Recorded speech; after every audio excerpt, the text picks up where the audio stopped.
Salut la compagnie, c'est Jules Melon, et aujourd'hui dans l'Impro Ciné Critique, moment important sur ma chaîne car enfin j'évoque le cinéma de Jean Renoir. Mais ce n'est pas une découverte pour moi que son œuvre, puisque j'ai vu beaucoup de ses films au préalable, volontairement sans en parler alors que je faisais déjà des Impro Ciné Critiques, mais je me suis dit un jour j'y reviendrai, et j'en parlerai.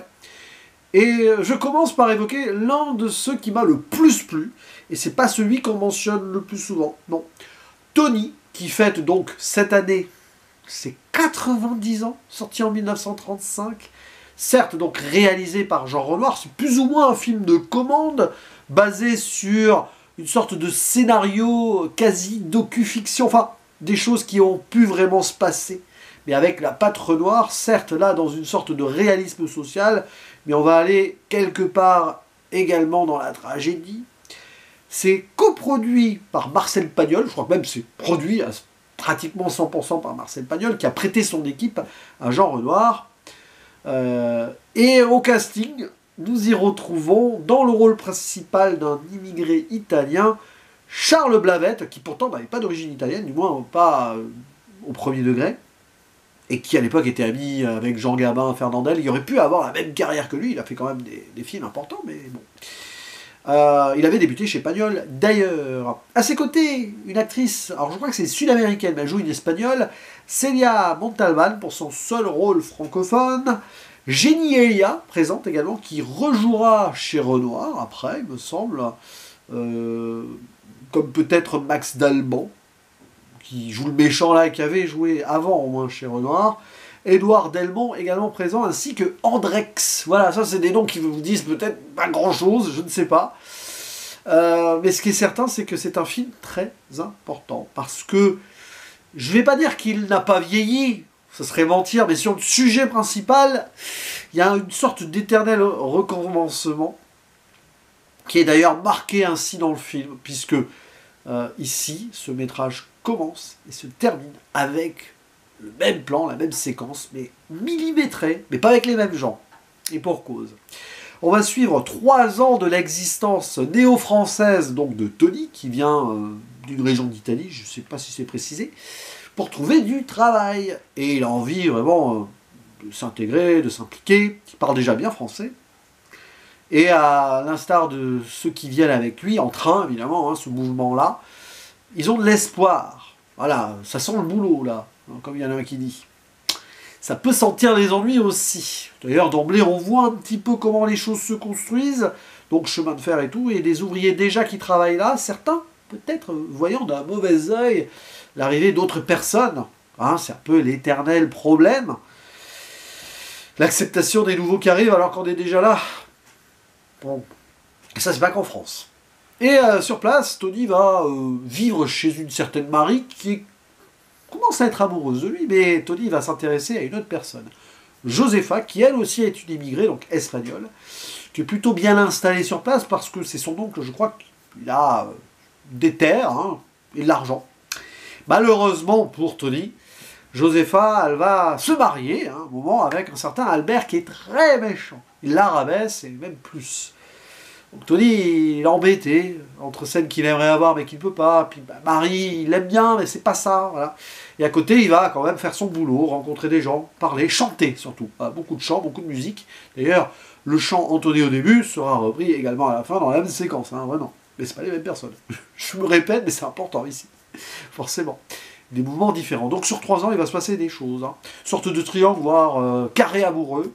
C'est là où, certes, c'est du réalisme social, et pour cause, je vais très vite revenir sur ce point, mais avec cette idée de fatum, vous savez, tragédie grecque, à la Shakespeare aussi, si vous voulez, hein, dans cette lignée où amour impossible, difficile, et à un moment, la violence va mener à la violence. Voilà, la violence appelle la violence et la vengeance, et derrière, Tony va jouer au héros. Ça peut pas très bien se terminer, cette affaire, on le sent, on le sait. Bon, je ne vais pas faire de spoil, mais bon. Et c'est beau à la fois, chevaleresque, mais dramatique. Avec des plans, des scènes qui sortent évidemment du côté quasi docu qu'on a les 3/4 du temps. C'est très fort ça. C'est pour ça que j'ai aimé, parce que c'est très proche des gens. C'est quelque chose qui accroche voilà, l'émotion facilement, parce qu'il y a une fluidité là derrière. C'est l'un des films préférés de Robert Guédiguian. Enfin, c'est un des films qu'il a a peut-être indirectement donné envie de faire ce qu'il fait là. Ça se passe dans le sud de la France, près de Marseille, enfin, à Martigues. Hein. Voilà. Avec cet accent chantant, mais sans cliché. Alors c'est presque du Pagnol par moment, mais on est loin du cinéma de Pagnol. Même si ça peut être théâtral par moment. Il y a des moments un peu mélodramatiques sur les scènes où il se rapproche et tout. C'est pour ça que le film, j'aime bien comme il va faire des respirations dans le côté très âpre, très cru de ce qu'on peut voir dans des scènes qui sont presque routinières et terre à terre. Il donne corps à la fiction quand même, Jean Renoir. C'est pas 100% ce réalisme-là. Mais on a déjà les jalons ici de ce que l'on va appeler après, du côté opposé des Alpes, le néo-réalisme italien. Oui, une dizaine d'années avant.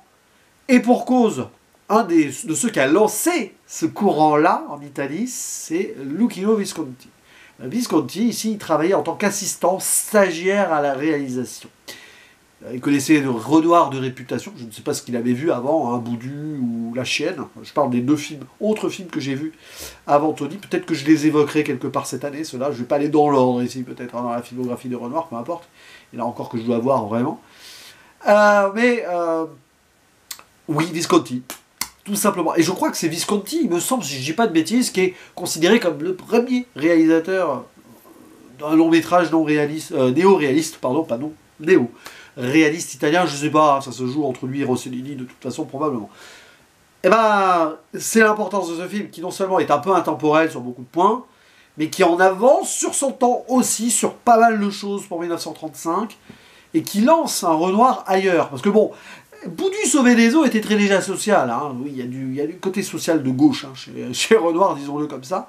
Là, on est avant le Front Populaire, et ça sent le Front Populaire, ça sent l'idée que l'immigration en France, elle n'a pas tout le temps été acceptée, dans une période où les remous commencent, hein, dans d'autres parties de l'Europe, avant Franco en Espagne, avant Mussolini, ou déjà avec Mussolini en fait, en vrai. Enfin, il y a beaucoup de choses là-dessus où on sent que c'est dans l'air du temps.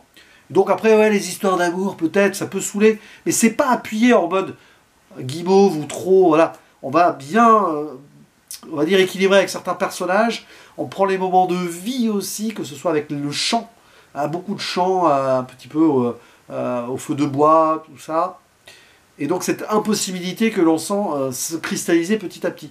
Et donc ces scènes un peu à la tragédie, où d'ailleurs Renoir met en scène différemment, c'est très, jusque-là, proche d'une sorte de réalité. Oui, mais alors, quand il y a la violence, quand par exemple Josepha subit ce qu'elle subit de son mari, il y a quand même cette de violence conjugale très dure, la caméra justement nous prévient avant avec un plan, pour après on voit la violence, mais c'est pas du voyeurisme, c'est très bien joué ça.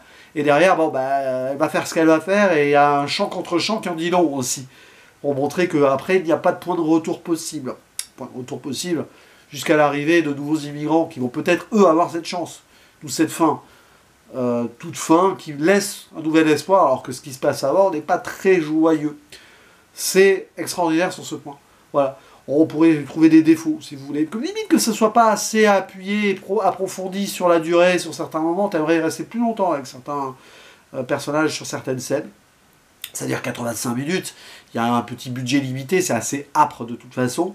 Mais là, on a un petit joyau assez brut, justement, pour le coup, d'un Renoir qui n'est rarement, enfin, du moins rarement cite Tony parmi ses œuvres phares et cultes. Pour moi, de ce que j'ai vu de lui, il en manque encore au moins 2-3 très importants de ce que j'ai vu de lui de cette époque-là, c'est quand même très fort. Et donc c'est pour ça que je voulais parler de Tony en premier, tout simplement. C'est comme ça.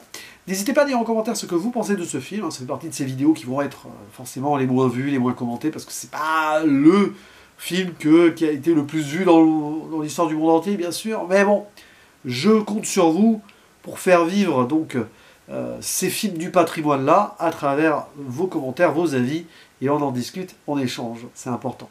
Allez, je vous dis à la prochaine. Ciao.